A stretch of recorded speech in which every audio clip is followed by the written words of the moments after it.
Defense Minister Rajnath Singh stated that India has the power to strike its enemy from its own soil and also in the enemy's territory across line of control, as the country has the world's best military might.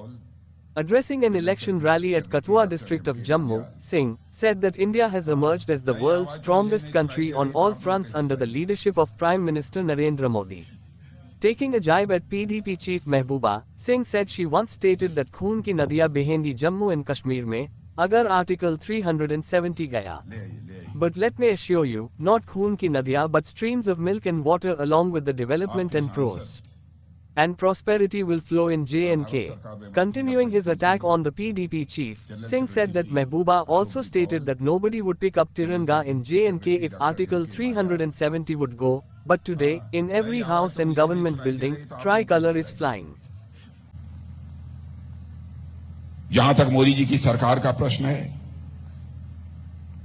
Bharat ही नहीं, सारी दुनिया इस सच्चाई को स्वीकार करती है कि भारत तेजी के साथ आगे बढ़ रहा है.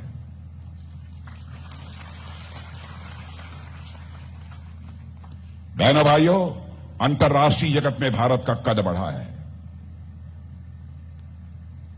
पहले अंतर्राष्ट्रीय मंचों पर भारत कुछ बोलता था तो भारत की बातों को जितनी गंभीरतापूर्वक लिया जाना चाहिए नहीं लिया जाता था. लेकिन आज यदि अंतर्राष्ट्रीय मंचों पर भारत कुछ बोलता है, सारी दुनिया कान खोलकर सुनती है कि भारत बोल क्या रहा है. यह भारत की हैसियत बनी है. आप लोगों का भी अथवा आप लोगों के परिवार के बहुत सारे सदस्य विदेशों में होंगे, आपको इस बात की जानकारी देते होंगे. और आज हमारा देश आर्थिक रूप से धीरे धीरे मजबूत होना प्रारंभ किया है. आजादी हासिल किए हुए लगभग 74-75 वर्षों का समय गुजर गया, लेकिन भारत को आर्थिक दृष्टि से जो मजबूती हासिल करनी चाहिए थी नहीं कर पाया. पहली बार मोदी जी के प्रधानमंत्री बनने के बाद समाचार पत्रों के माध्यम से भी आप सबको जानकारी मिली होगी कि भारत आर्थिक दृष्टि से भी कैसे मजबूत हुआ है और कैसे यह भारत आगे बढ़ रहा है. मैं आपके सामने एक मिसाल रखना चाहता हूं. 2014 में यही हमारा भारत धन दौलत के आकार यानी इकोनॉमी की साइज के मामले में दुनिया के देशों में 11वें स्थान पर खड़ा था. वही भारत मोदी जी के प्रधानमंत्री बनने के बाद, बहनों भाइयों, आज के 1 साल पहले ही 2 साल पहले ही जो भारत इकोनॉमी की साइज के मामले में दुनिया में 11वें स्थान पर खड़ा था, वह जंप लेकर 5वें स्थान पर आ गया.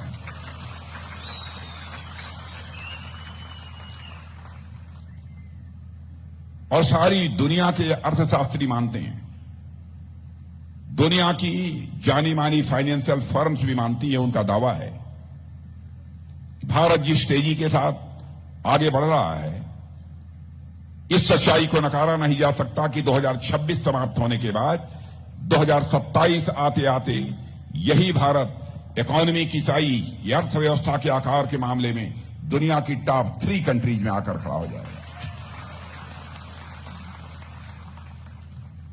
सारे विश्व में सर्वाधिक तेजी से आगे बढ़ने वाली अर्थव्यवस्था किसी देश की है मेरे बहनों भाइयों, तो भारत की है.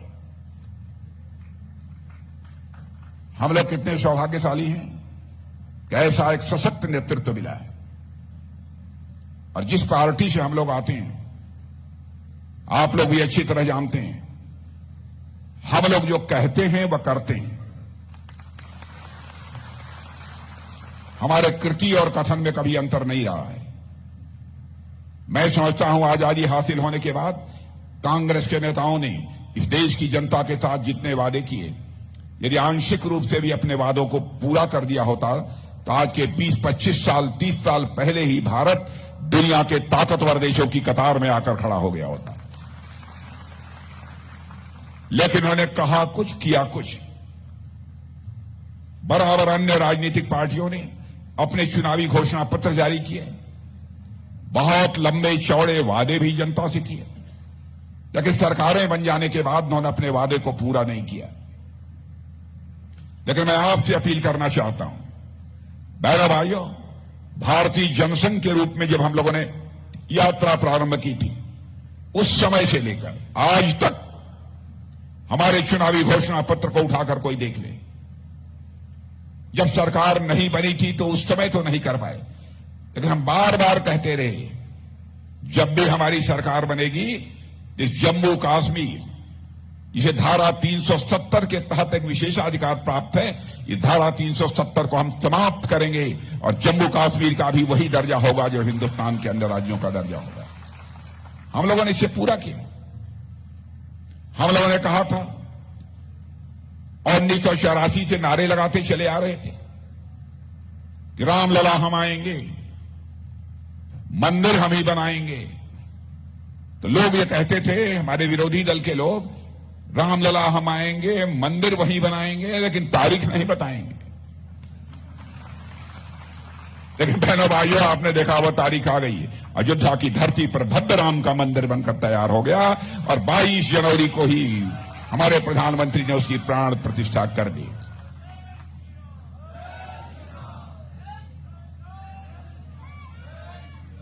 और मुझे तो पता नहीं क्यों यह एहसास होता है कि भारत में भी अब राम राज्य का आगाज हो चुका है। बहनों भाइयों, राम राज्य आने से भी कोई रोक नहीं पाएगा।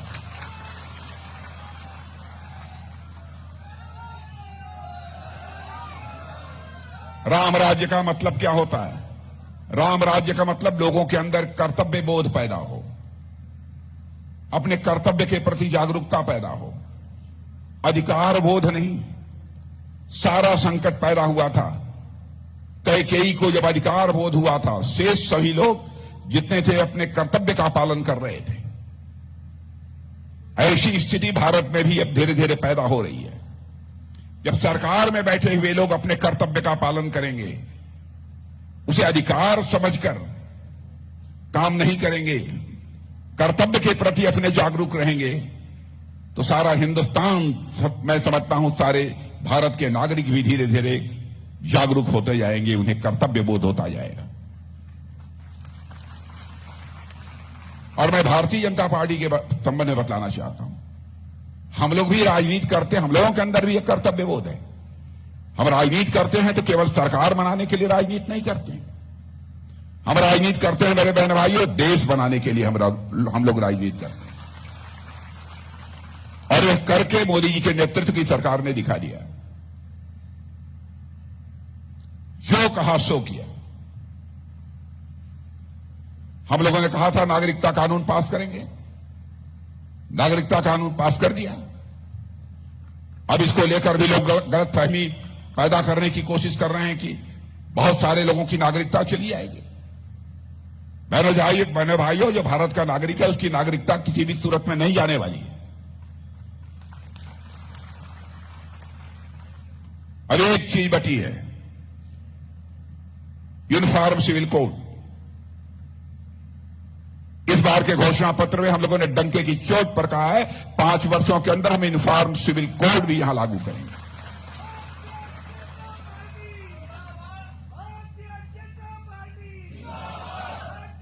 इस देश में समान नागरिक संहिता क्यों नहीं होनी चाहिए, इसका किसी के पास कोई तर्क नहीं है। इसीलिए मैं कहता हूं कि जो हम लोगों ने कहा वह किया। और मैं जानता हूं आजाद भारत में बहुत बड़ा संकट पैदा हुआ था कि नेताओं के कहने और करने में अंतर होने के कारण ही भारत की राजनीति और भारत के नेताओं पर से जनता का विश्वास धीरे धीरे समाप्त होता चला गया। जो कहता कुछ था और करता कुछ था, उसको लोग कहते थे ये नेता है, यानी ये झूठ बोले वही नेता है, यह धारणा बनी हुई थी। मैंने भाइयों, मैं डंके की चोट पर कह सकता हूं, इस धारणा को तोड़ने का काम यदि किसी ने किया है तो भारतीय जनता पार्टी ने किया है। भारत की राजनीति में अन्य राजनीतिक पार्टियों ने जो विश्वास का एक संकट पैदा किया था, उस विश्वास के संकट को हम लोगों ने चुनौती के रूप में स्वीकार किया। हम लोगों ने कहा था ना धारा 370 समाप्त करेंगे, कर दिया। राम मंदिर हो गया। नागरिकता कानून हो गया।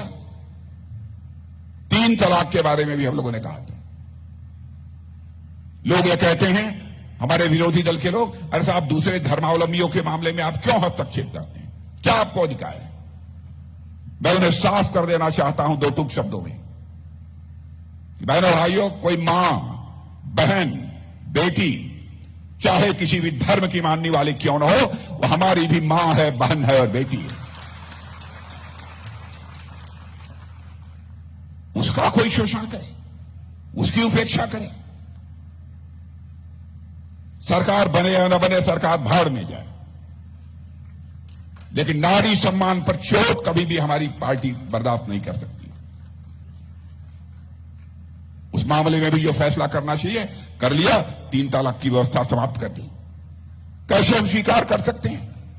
क्या आप किसी से शादी करिए और शादी करने के बाद 10 दिन के बाद या तीसरे दिन ही आप 3 बार तलाक तलाक तलाक बोल दीजिए, उसकी छुट्टी हो जाए? कहां जाएगी?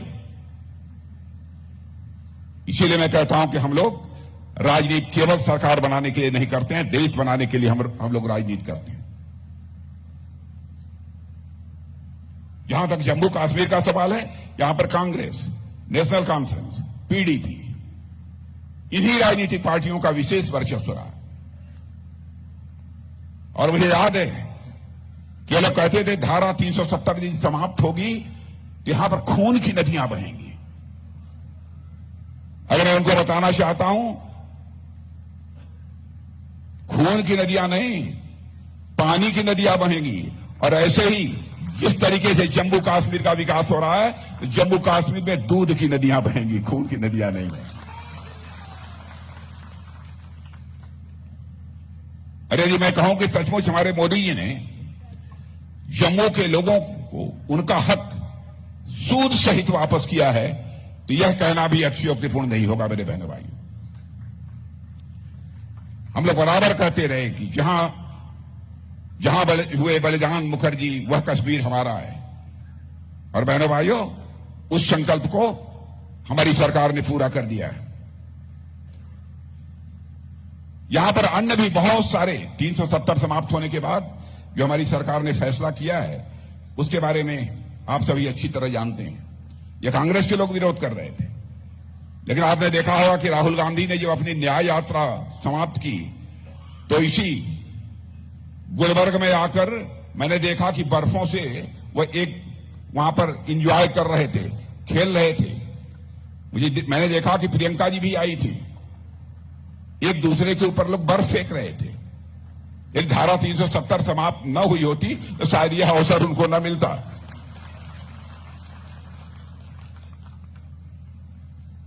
और जिस प्रकार से अमन अमान की स्थिति यहां पर पैदा हुई है, बहनों भाइयों, उसकी जितनी भी सराहना की जाए वह कम है।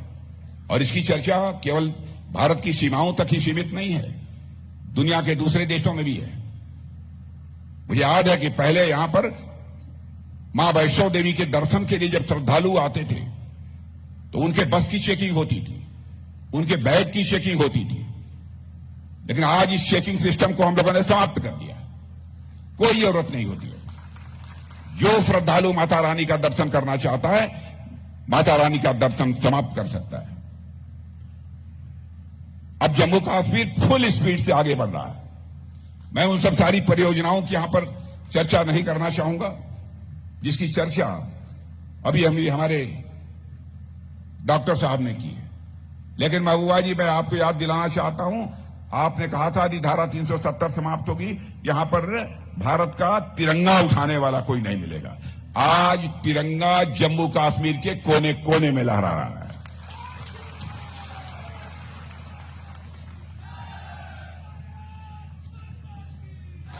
यह है हमारी ताकत, यह है हमारी ताकत मेरे बहनों भाइयों। और आज मैं आपसे कहना चाहता हूं, हमारे प्रधानमंत्री ने बहुत सारे काम किए। शायद ही ऐसा कोई हमारे देश में बचा होगा जो सरकारी योजनाओं का किसी न किसी रूप में वह लाभार्थी न हो। गरीबों का अथवा मध्यम वर्गीय लोगों का जहां तक प्रश्न है, आप उनके बारे में भी जानते हैं कौन सी सुविधाएं मिली हैं। मैं जम्मू कश्मीर में भी जानता हूं, बहुत सारे ऐसे घर हैं जहां पर कि नल के माध्यम से जल नहीं पहुंचता था। नल के माध्यम से घरों में जल पहुंचना चाहिए सारे देश में। पहली बार किसी प्रधानमंत्री ने चिंता की तो हमारे संवेदनशील प्रधानमंत्री मोदी जी ने चिंता की इसकी। आपने देखा होगा कि राजस्थान, मध्य प्रदेश, छत्तीसगढ़, झारखंड के कई ऐसे जिले हैं मेरे बहनों भाइयों की माताएं बहनें दूर दराज किसी नाले से, किसी नदी से घड़ों में पानी भरकर और घड़े पर घड़ा रखकर अपने सिर के ऊपर वो पानी लेकर आती थी और अपने घर की आवश्यकताओं को पूरा करती थी। लेकिन महिलाओं को जिन कठिनाइयों का सामना करना पड़ता था उसका एहसास यदि किसी को पहली बार हुआ भारत की राजनीति में तो हमारे प्रधानमंत्री मोदी जी को हुआ।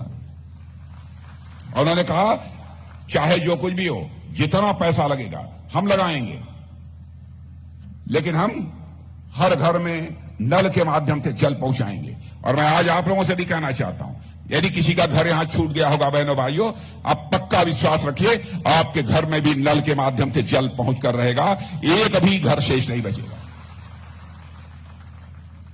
किसी ने कभी चिंता नहीं की। हर व्यक्ति के सिर पर एक पक्की छत होनी चाहिए। जम्मू कश्मीर में तो उतना नहीं देखने को मिलता है, लेकिन देश के दूसरे राज्यों में चले जाइए, पहले अधिकांश कच्चे मकान लोगों को देखने के मिलते थे।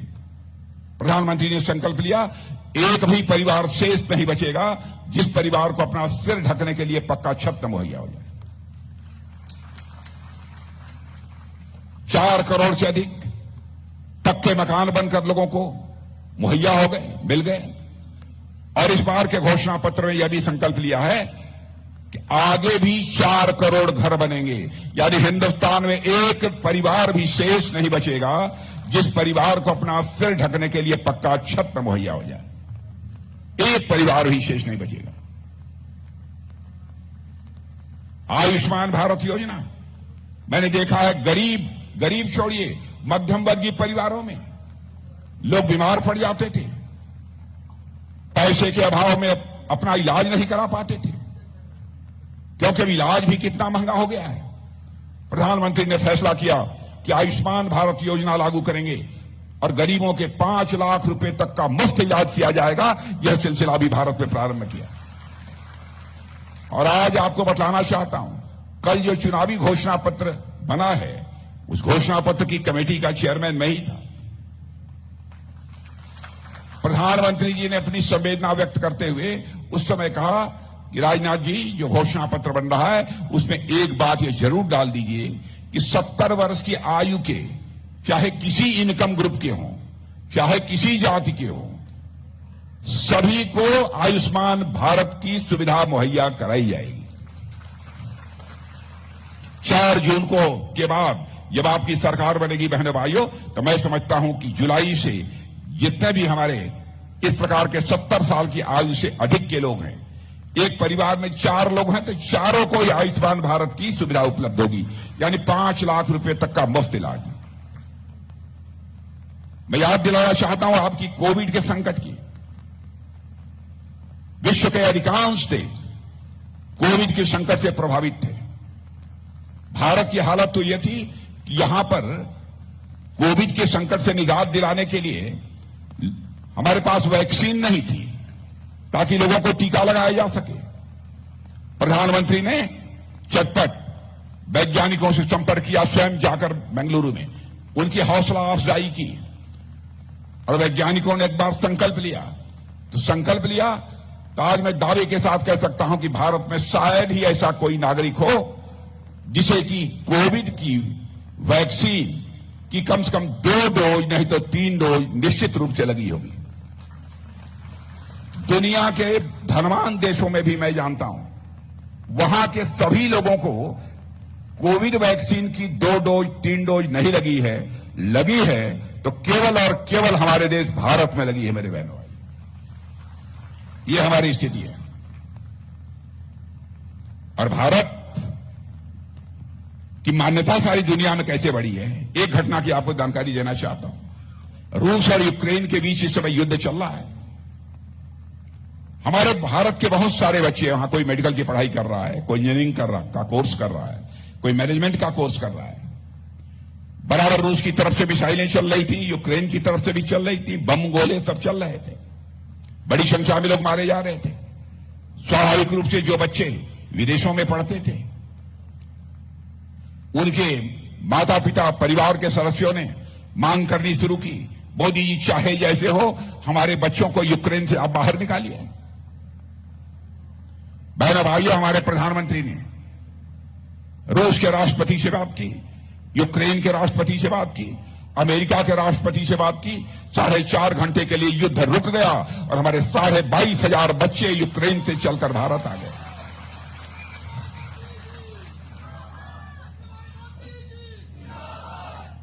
हमारी बहनें यहां पर बैठी हैं, इनको भी बताना चाहता हूं, क्योंकि मैं आया तो जो वहां मिल रहा था कुछ सेल्फ हेल्प ग्रुप की बहनें भी थी।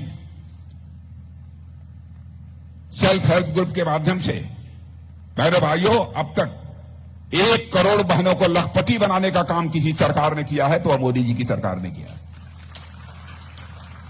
और हम लोगों का संकल्प है कि ऐसी 3 करोड़ बहनों को हम लखपति बनाएंगे। बहनों भाइयों, 3 करोड़ बहनों को हम सेल्फ हेल्प ग्रुप के माध्यम से लखपति बनाएंगे। बड़े संकल्प को लेकर हम लोग काम कर रहे हैं। और मैं यह भी आपको दिलाना चाहता हूं, राजनीतिक पार्टियां किस तरीके से आजाद भारत में जनता को गुमराह करती रही हैं। कांग्रेस की पार्टी ने पहले ही प्रारंभ से 51 से यह कहना प्रारंभ कर दिया था, हमारी सरकार बना दो, भारत की गरीबी समाप्त कर देंगे, गरीबी दूर कर देंगे। नेहरू जी ने भी कहा, इंदिरा जी ने भी कहा, राजीव गांधी ने कहा, जो आते थे सब गरीबी ही दूर करते थे। कोई गरीबी दूर नहीं कर पाया। लेकिन मैं कह रहा हूं, और मैं ही नहीं कह रहा हूं, बल्कि यहां की बड़ी बड़ी वित्तीय संस्थाएं, नीति आयोग यह दावा कर रहा है कि आजाद भारत में पहली बार इतने कम समय में 25 करोड़ लोगों को गरीबी रेखा से बाहर करने में कामयाबी किसी ने हासिल की है, तो मोदी जी के नेतृत्व की सरकार ने यह कामयाबी हासिल की है। भारत के बारे में धारणा बदल गई है बहनों। पहले भारत माना जाता था सॉफ्ट स्टेट है, लेकिन आप लोग जानते हैं भारत का चरित्र है। भारत ने आज तक न तो दुनिया किसी देश पर कभी कोई आक्रमण किया है, न दुनिया के किसी देश की 1 इंच जमीन पर कब्जा किया है। यह भारत का चरित्र रहा है। लेकिन आपने देखा जब उरी और पुलवामा की घटना हुई तो उस समय भारत का चरित्र लोगों को समझ में आ गया होगा कि क्या है।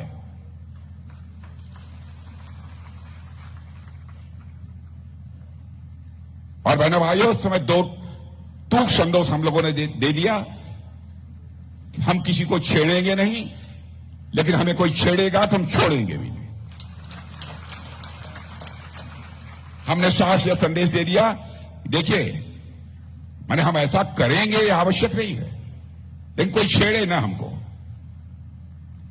हमारे पास वह ताकत है कि हम सीमा के इस पार भी मार सकते हैं और जरूरत पड़ेगी तो सीमा के उस पार भी जाकर मार सकते हैं। यह भारत के पास ताकत है। इन सब सारी चीजों के कारण मेरे बहनों भाइयों, सारी दुनिया में भारत की ताकत बढ़ी है।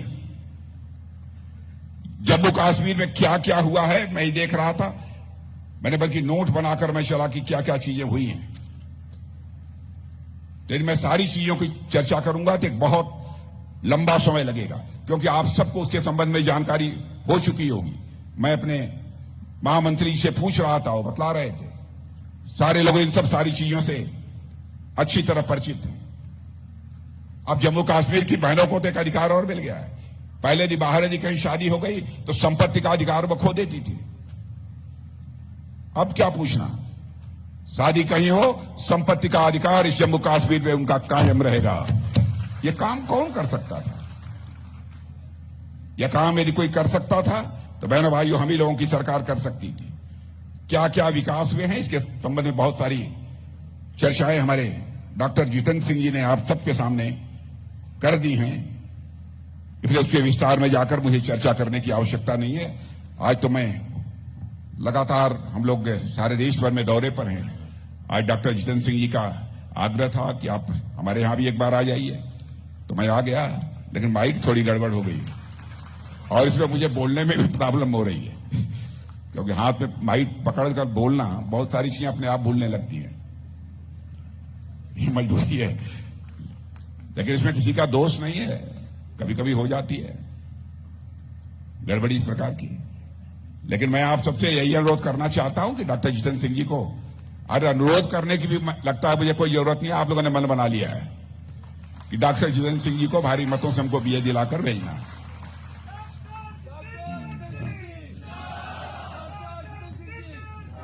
और आप ये भी जानते हैं कि डॉक्टर जितेंद्र सिंह जी को आप सांसद बनाते हैं तो केवल सांसद नहीं बनाते हैं, या कुछ और बनते हैं।